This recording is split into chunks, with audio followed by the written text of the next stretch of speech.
Hi, welcome back to the channel, or if it's your first time, welcome. Today we're going to do an inspection on a set of rear drum brakes for an Xterra. And the reason I chose to do that is there's still a few vehicles out there that have drum brakes, and there's a little more to inspecting them than you would with disc brakes. It's not difficult, but I'll guide you through on what needs to be done. And I've already gotten it up on jack stands, and I'm going to go ahead and remove the drum, and then I'll bring the camera in for a little closer view. But first we have to get it off, and you can't see it. I'll try to do a close-up of it after we get it off, but there's two screw holes that we use a bolt to screw into to remove the drum, and it's a 8mm by 1.25 for this particular vehicle, and you might want to check for yours.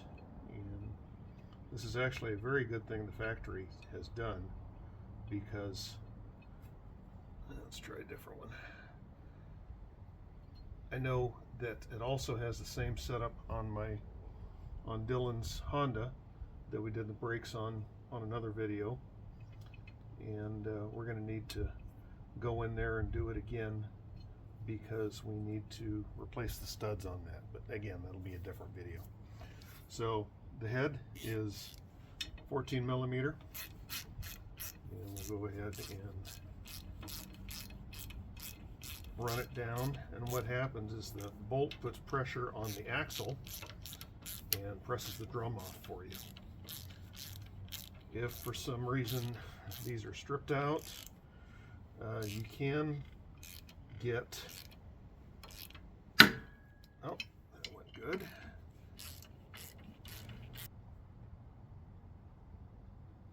You can get a large puller for the brake drums, but this particular setup has a dust cover that's kind of in the way, which you would have a hard time accessing. You'd have to bend it out of the way and bend it back. Anyway, just be gentle with this, and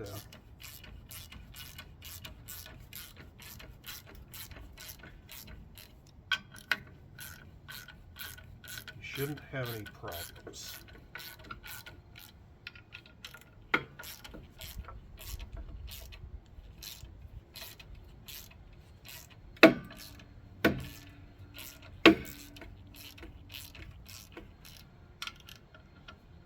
Hear it releasing.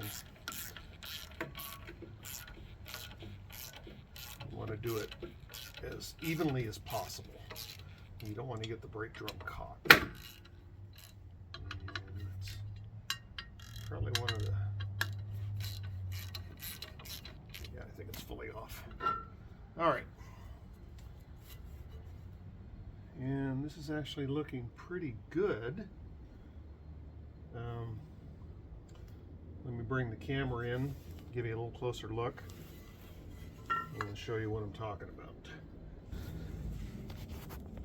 All right, here we have the drum brake set up, and here is the drum itself.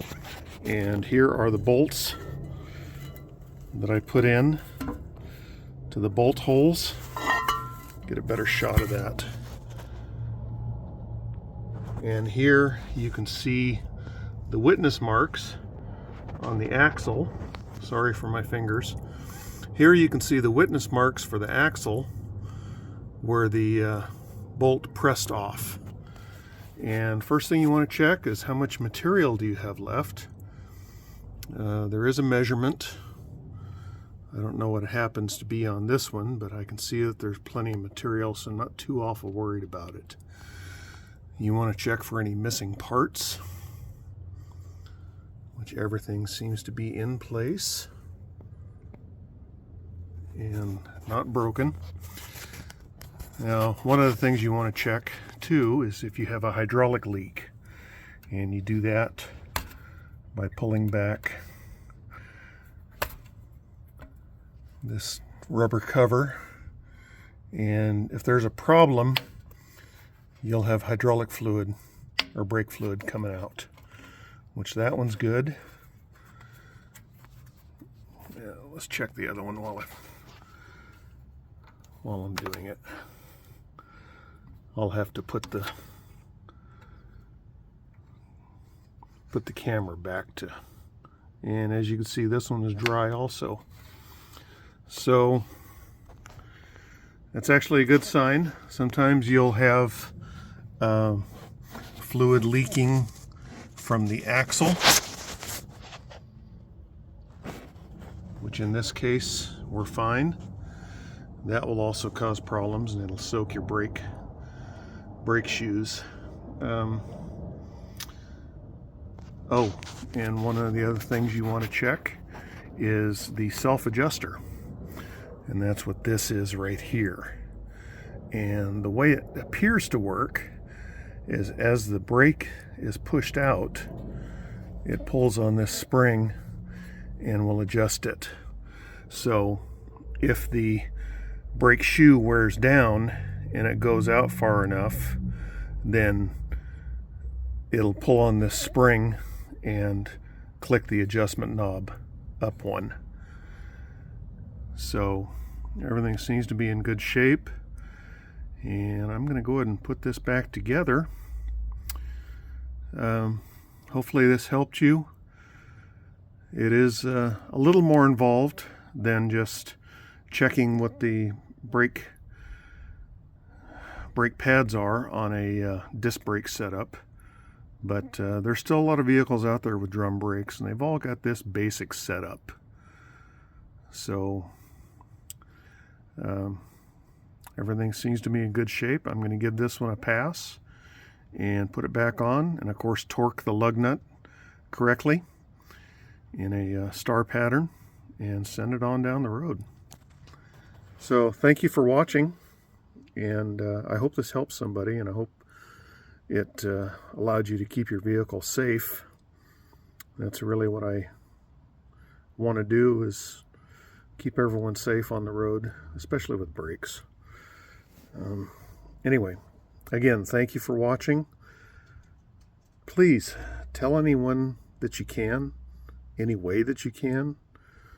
Telegraph, drums, smoke signal, shout it from the rooftops. I'd appreciate it anyway. We're trying to get this channel going, and every bit helps. Thank you.